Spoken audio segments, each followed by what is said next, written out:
Hello everyone. ધોરણ 7 વિષય ગણિત મધ્યમ ગુજરાતી ચેપ્ટર નંબર 3 માહિતીનું નિયમન. વિદ્યાર્થી મિત્રો, ચેપ્ટરની શરૂઆત પહેલાં હું તમને એના વિશે થોડી થિયરી સમજાવીશ. તો સૌથી પહેલાં આપણું ચેપ્ટર છે માહિતીનું નિયમન. તો સૌથી પહેલાં આપણે એ જોઈએ કે માહિતી એટલે શું, અને એમાં આ ચેપ્ટરમાં શેના વિશે દાખલા આવે છે એની પહેલાં થિયરી સમજીશું. તો સૌથી પહેલાં પ્રાપ્તાંક વિશે સમજીશું કે પ્રાપ્તાંક એટલે શું. તો પ્રાપ્તાંક એ એક માહિતીનું માપ છે. ઓકે, કે પ્રાપ્તાંક કોને કહેવાય? તો પ્રાપ્તાંક એ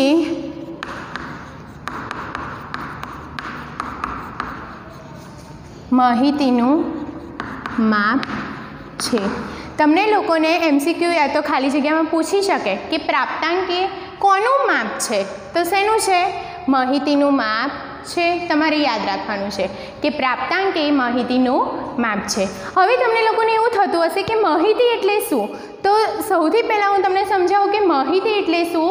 તો કોઈ પણ અવલોકનો હોય અને એ અવલોકનોને આપણે માહિતી તરીકે ઓળખીએ છીએ. કે કોઈ પણ અવલોકનોને આપણે શેના તરીકે ઓળખીએ છીએ?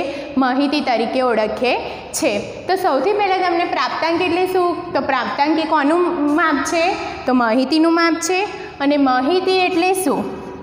તો માહિતી કોને કહે છે? તો માહિતી આપણે કોને કહીએ છીએ? કે અવલોકનોને માહિતી કહેવાય છે. કોને કહેવાય છે? અવલોકનને માહિતી કહેવાય છે. તો ભાઈ આપણને એ ખબર પડી ગઈ કે પ્રાપ્તાંક એ કોનું માપ છે? તો પ્રાપ્તાંક એ માહિતીનું માપ છે. અને માહિતી એટલે શું? તો અવલોકનને શું કહેવાય છે? માહિતી કહે છે. હવે આ માહિતીના કેટલા પ્રકાર છે એના વિશે હું સમજાવીશ. તો માહિતીના મુખ્ય 2 પ્રકાર છે. એક સંખ્યાત્મક માહિતી છે અને બીજું છે ગુણાત્મક માહિતી. તો આ માહિતી છે એના મુખ્ય 2 પ્રકાર છે. પહેલું છે સંખ્યાત્મક માહિતી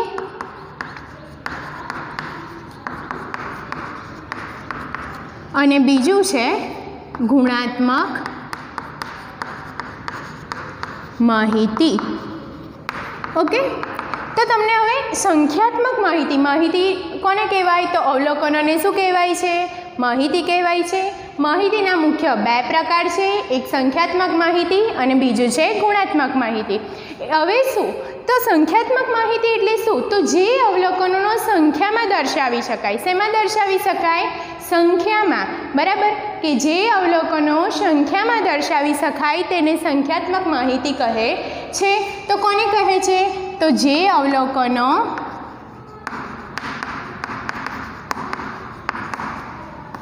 સંખ્યામાં દર્શાવી શકાય.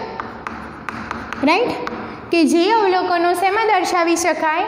સંખ્યામાં. એના નામ પરથી જ છે. કેવી માહિતી જોઈએ છે? સંખ્યાત્મક. તો એ અવલોકનો શેમાં દર્શાવી શકાય છે? સંખ્યામાં. એટલે એને સંખ્યાત્મક માહિતી કહે છે. હવે છે ગુણાત્મક માહિતી. ગુણાત્મક એટલે ગુણ. બરાબર, ગુણાત્મક એટલે ગુણધર્મ. તો જે અવલોકનો શેમાં દર્શાવી શકાય? ગુણધર્મ પર આધારિત હોય. શેના પર આધારિત હોય? ગુણધર્મ પર આધારિત હોય તે માહિતીને શું કહે છે? ગુણાત્મક માહિતી કહે છે. તો સિમ્પલ કે માહિતી કોને કહેવાય? તો અવલોકનોને માહિતી કહેવાય છે. માહિતીના કેટલા પ્રકાર છે? તો મુખ્ય 2 પ્રકાર છે. એક સંખ્યાત્મક અને બીજું ગુણાત્મક માહિતી. પ્રાપ્તાંક એ શું છે? તો પ્રાપ્તાંક એ માહિતીનું શું છે? માપ આપેલું છે. હવે આગળનો ટોપિક સમજાવીશ કે વર્ગીકરણ કોને કહે છે. તો વર્ગીકરણ એટલે કે માહિતીને સંખ્યા અનુસાર. શેના અનુસાર? કોઈ સંખ્યા અનુસાર કે ગુણધર્મો અનુસાર જુદા જુદા કોઈ વર્ગમાં વહેંચવામાં આવે તો તે ક્રિયાને વર્ગીકરણ કહે છે. કે વર્ગીકરણ કોને કહે? તો જે પણ માહિતી આપેલી છે એના શેના અનુસાર? કોઈ સંખ્યા અનુસાર યા તો ગુણધર્મ અનુસાર કેવા વર્ગમાં વહેંચવામાં આવે? જુદા જુદા વર્ગોમાં વહેંચવામાં આવે. અને એ જે જુદા જુદા વર્ગોમાં વહેંચવામાં આવે છે તો તેને આપણે શેને તરીકે ઓળખીશું? વર્ગીકરણ તરીકે ઓળખી શકીએ છે. તો હું સમજાવું કે વર્ગીકરણ એટલે શું? તો વર્ગીકરણ એટલે શું? તો માહિતીની સંખ્યા અનુસાર. કોને? તો માહિતીને. શેના અનુસાર? સંખ્યા અનુસાર. અથવા તો શેના અનુસાર? કોઈ ગુણધર્મ અનુસાર.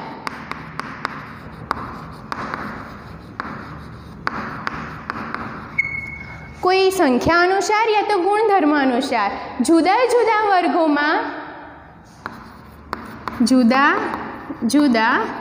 વર્ગોમાં વહેંચવામાં આવે તો તેને વર્ગીકરણ કહે. તો તેને વર્ગીકરણ કહેવાય કે જે માહિતી સંખ્યા અનુસાર, બરાબર, કે જે માહિતી સંખ્યા અનુસાર કે ગુણધર્મ અનુસાર કોઈ જુદા જુદા વર્ગોમાં વહેંચવામાં આવે તો તેને શું કહે છે? વર્ગીકરણ કહે છે.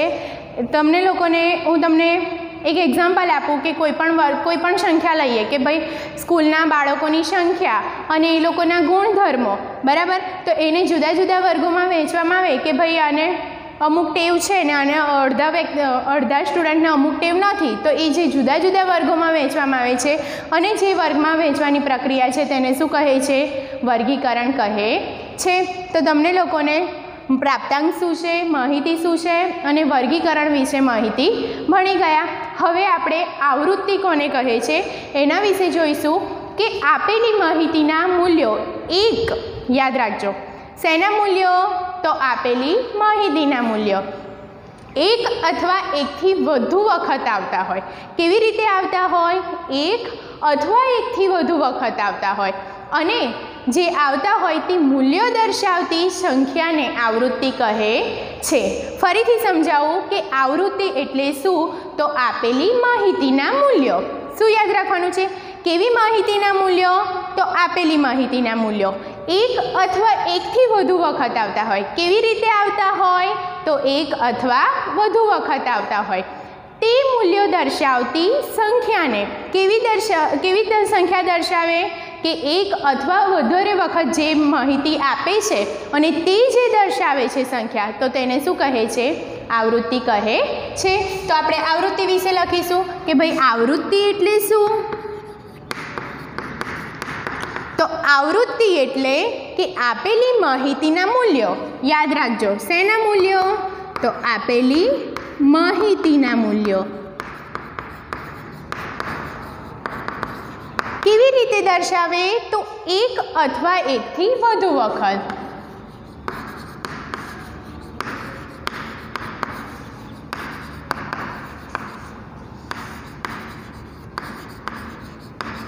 બરાબર, કે આપેલી માહિતીના મૂલ્યો એક અથવા એકથી વધુ વખત આવતા હોય તો તે મૂલ્યો જે દર્શાવતી સંખ્યા છે, જે મૂલ્યોને દર્શાવતી સંખ્યાને શું કહે છે? આવૃત્તિ કહેવે છે. ફરીથી સમજી લો કે આવૃત્તિ એટલે શું? કે આપેલી માહિતીના મૂલ્યો એક અથવા એકથી વધારે વખત આવતા હોય અને તે મૂલ્યો જે દર્શાવતી સંખ્યા છે તો તેને શું કહે છે? આવૃત્તિ કહે છે. બરાબર, ફરીથી સમજાવું કે પ્રાપ્તાંક એટલે શું? તો પ્રાપ્તાંક એ માહિતીનું માપ છે.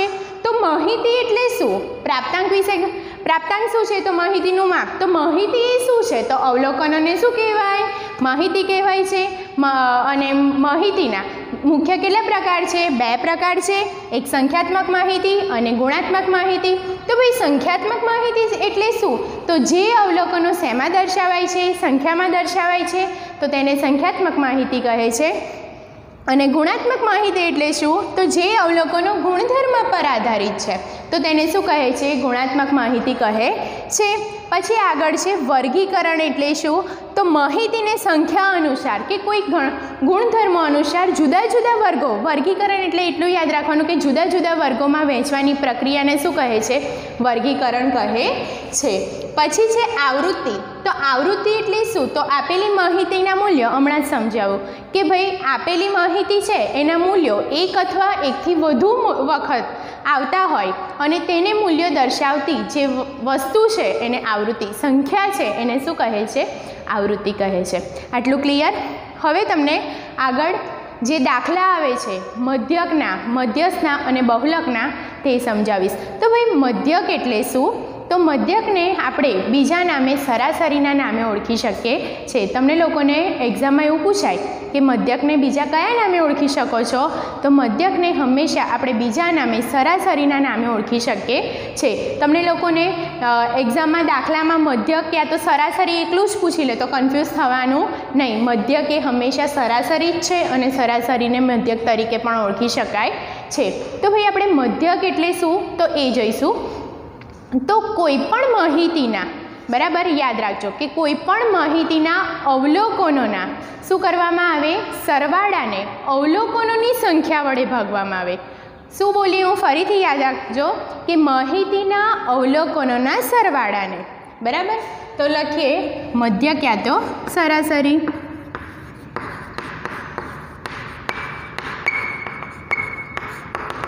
તો કોને કહે છે? તો કોઈ પણ માહિતીના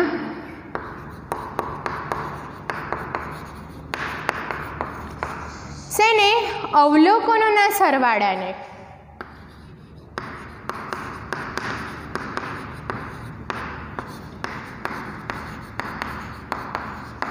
શેના વડે? તો કોઈ પણ માહિતીના અવલોકનોના સરવાળાને અવલોકનોની સંખ્યા વડે ભાગવામાં આવે કે અવલોકનોની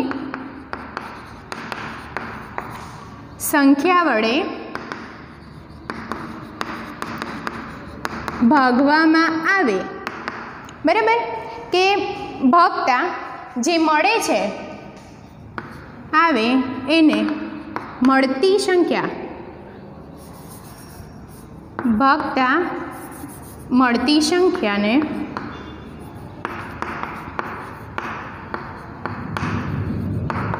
શું કહે છે? મધ્યક યા તો સરાસરી કહે છે.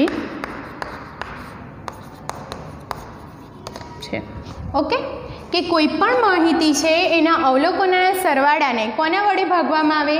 કોઈ પણ સંખ્યા મળે અને એના વડે ભાગવામાં આવે તો તેને શું કહે છે? સરાસરી કહે છે. કે કોઈ પણ માહિતીના અવલોકનોનો સરવાળો ભાગ્યા તેની સંખ્યા. આપણે આગળ હવે દાખલા આવશે એમાં ડીપમાં સમજાવીશ.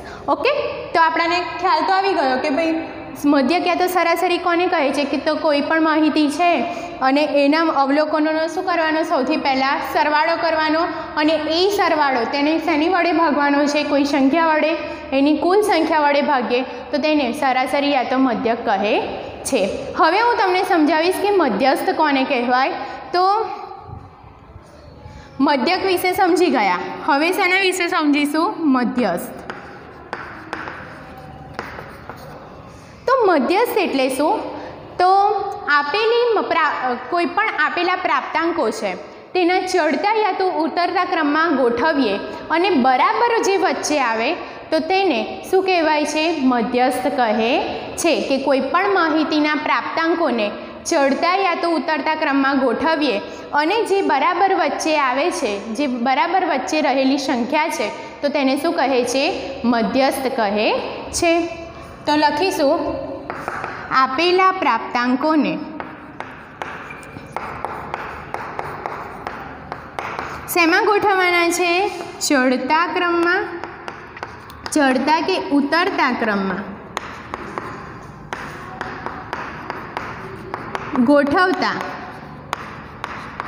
બરાબર. કોઈ પણ પ્રાપ્તાંક છે એને ચડતા કે ઉતરતા ક્રમમાં ગોઠવતા બરાબર વચ્ચે રહેલા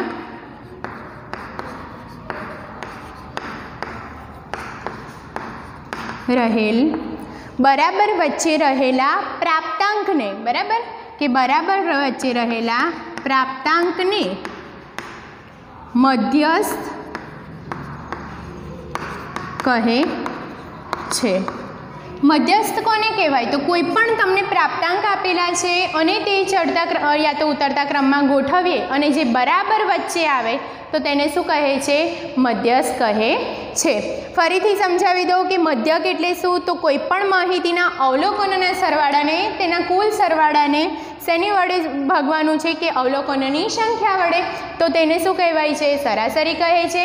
મધ્યસ્થ એટલે શું? તો તેને ચડતા યા તો ઉતરતા ક્રમમાં ગોઠવવાનું છે અને જે બરાબર વચ્ચે આવે, મધ્યસ્થ મધ્યમાં જે આવે, બરાબર, એના નામ પરથી જ છે મધ્યસ્થ એટલે મધ્યમાં કે બરાબર વચ્ચે આવે તો તેને મધ્યસ્થ કહે છે। હવે આગળ તમને એ આવશે, મધ્યક આવશે, મધ્યસ્થના દાખલા આવશે અને બહુલક કોને કહે છે? તો બહુલક તેના નામ પરથી જ છે, બહુ એટલે વધારે, બરાબર, સિમ્પલ શબ્દોમાં છે કે બહુ એટલે શું? વધારે, વધારે વસ્તુ, બહુ વધારે ખાધું, બહુ ખાધું તો વધારે ખાધું થયું ને, મીન્સ કે વધારે।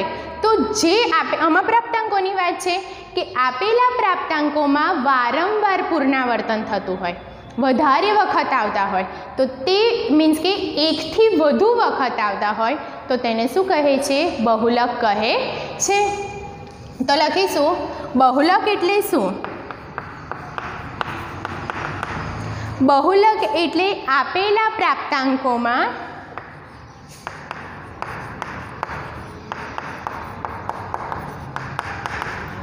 બરાબર કે બહુ એટલે વધારે, વધારે કે આપેલા પ્રાપ્તાંકોમાં વારંવાર પુનરાવર્તન થતો પ્રાપ્તાંક, વારંવાર પુનરાવર્તન થતો પ્રાપ્તાંક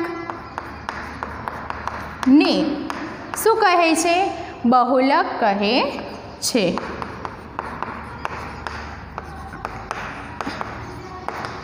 બહુલક એટલે આમાં શું છે? તો એકથી વધારે વખત, બીજા શબ્દોમાં કહીએ કે એકથી વધારે વખત જે પ્રાપ્તાંક હોય તો તેને શું કહે છે?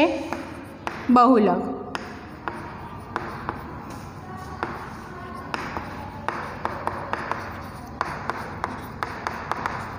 બરાબર, સામાન્ય શબ્દોમાં કહીએ તો એકથી વધારે વખત જે રિપીટ થાય છે તો તેને શું કહે છે? બહુલક કહે છે। ફરીથી સમજાવી દઉં કે પ્રાપ્તાંક એટલે શું? તો પ્રાપ્તાંક એ માહિતીનું શું છે? માપ છે। માહિતી એટલે શું? તો અવલોકનોને માહિતી કહે છે। માહિતીના મુખ્ય કેટલા પ્રકાર છે? તો 2 પ્રકાર છે, એક સંખ્યાત્મક માહિતી અને બીજી ગુણાત્મક માહિતી। સંખ્યાત્મક માહિતી એટલે શું?